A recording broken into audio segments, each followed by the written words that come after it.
How's it going, guys? Alex here, and we are actually at the Fiji racetrack and in the 2017 Ford GT that just recently wrapped up our Ford lineup for the stock versus not challenge. Is it a challenge? I don't know what we're calling it right now. But anyway, I figured I would give you guys a run through on my setup for the car just because it handled very well at Suzuka, and I just wanted to show you guys exactly what I did to set it up, and you guys can kind of use this setup. It should kind of sort of apply to most mid-engine cars for the most part, and you can use that to hopefully help start you guys off somewhere that is, you know, usable, and then you can tweak it to, you know, to your preferred driving style, the track, and so on and so forth. So in this scenario, you know, we are using the racing soft tires, and we had the fully customized suspension.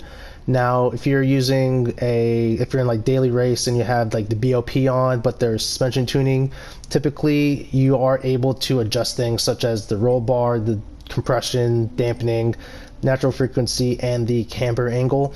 I don't think toe and ride height is adjustable on it, but nevertheless, those components and adjustments are crucial to get your car acting the way you want it to act. For the mid-engine cars, I found that keeping the rear a little stiffer than the front helps with the rotation. You have to remember, on a mid-engine car, most of the weight is centralized, if not a little bit more towards the rear. So you might end up getting a little bit more of like a pushy feeling from it, almost like a understeer that a front-wheel drive car will give you. At least that's what I've kind of figured, at least. So typically, these are the settings I like to run for the mid-engine cars. This actually came straight off of the McGann Trophy setup I had for the Brands Hatch daily race that was last week or the week before. And just to put that in perspective, I would probably finish around top 5 in the C-ranked lobbies on this similar setup. Obviously, the McGann is a totally different car weight-wise and everything, but the suspension setup here is almost identical to what I was running on the McGann Trophy. If you come down here to the differential, same deal. This is what I typically like. The initial torque set to 5 and keeping the acceleration and braking sensitivity to 20. Those are actually lower on these scales, and typically when I have it set to this, I don't really experience any type of crazy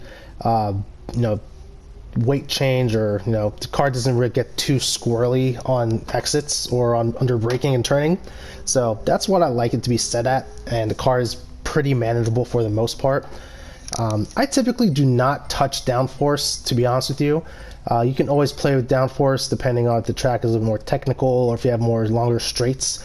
We're at Fiji, so I mean, in theory, I could potentially lower the downforce a bit because we do have that long bearing straight.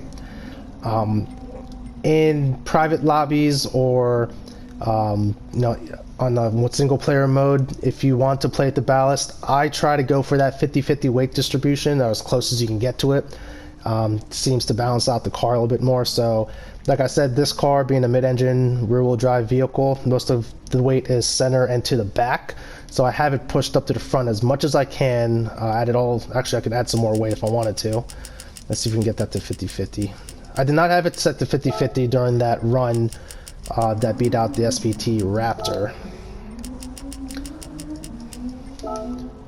There we go, we're at 50-50 now.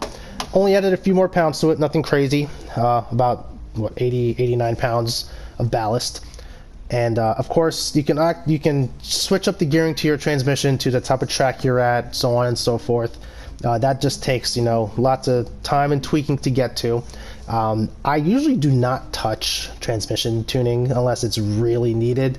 I really don't see a need for that unless you're doing special stage Route X, or some crazy like neoclassical challenge where you, like, fuel saving is the big thing and you're trying to stay out of the pits as long as possible. One last thing, brake controller, I have this set to the front, and that just helps with that rotation again. So I figured I'd switch things up. We'll go to Fiji instead of playing around in Suzuka, and we'll see how this car feels around Mount Fiji. Now, one thing to remember, I have not done a lap on this track in a while, so I might be a little rusty. And this is a fully modified Ford GT that the game will allow you to have, you know, as much as the game will allow you to get. So it's a 7-gear car, 200 miles an hour. Do we have enough brakes for it? We do. Just have to brake very early for it. And on these very high-speed tracks, this car is very composed. You just have to keep in mind that the brakes may not be as nice or maybe as powerful as an actual Group 4 or Group 3 car. Plus, those cars typically do not push out 900 horsepower. So that's one thing to take into consideration if you ever do a build like this. Even like that, you have the front end that kind of kicked out a little bit, but it's very easy to catch with the way how the differentials are set up in this car. Just use the engine braking, take your time when slowing the car down.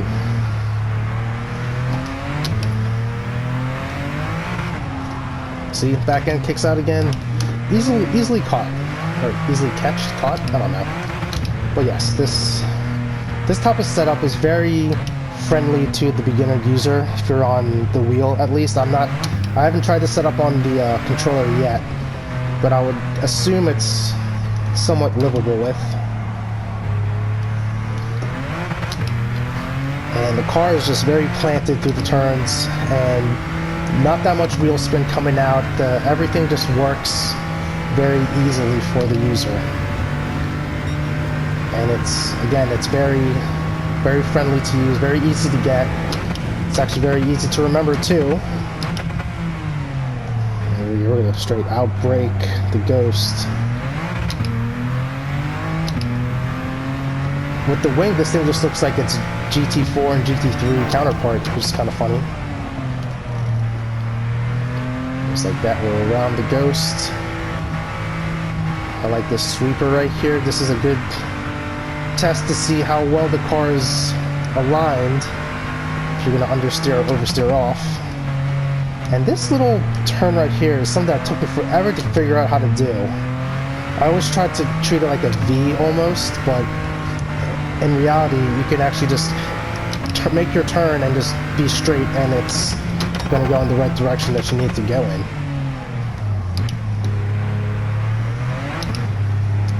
Let's go around here.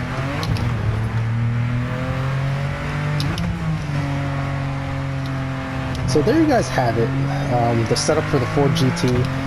Like I said, this typically is a good starting point for most MR cars. So if you find yourself in a daily race and you have to use, and like, you know, I hate to say it, but when the go-to car is a MR car, give this one a shot. Let me know how it goes for you guys, and tell me what kind of tweaks you ended up doing to get, you know, a faster lap. Like I said, this doesn't get you record times, but this will at least get you consistent with your laps, and you'll at least finish the race and, you know, stay with the pack at least for the most part. But yes, this car is just a joy to drive with this setup. Even with, now that it's a 50-50 weight distribution, I mean, it wasn't too much of a much of a change, just 89 pounds added to it. But sometimes 89 pounds is all it takes to really make a difference in something.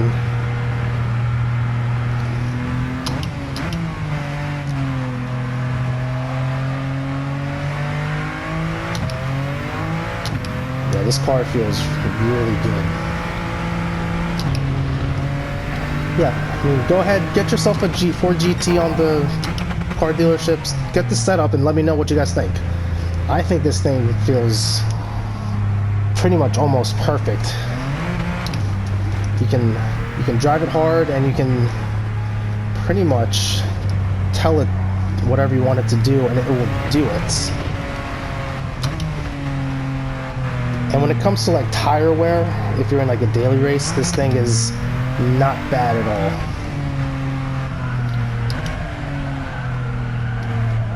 Oh, and we overshot that turn, but it's okay. But there you go. See, sometimes depending on how stiff you make the suspension, getting off on the curb like that can totally unsettle the car. That just ate it up just fine. But yeah, that is the setup that dethroned the Ford F-150 SVT Raptor. So if you guys like the video, you know, give me a thumbs up, subscribe, let me know what I'm doing right, what I'm doing wrong, and I will catch you in the next one. See you guys later.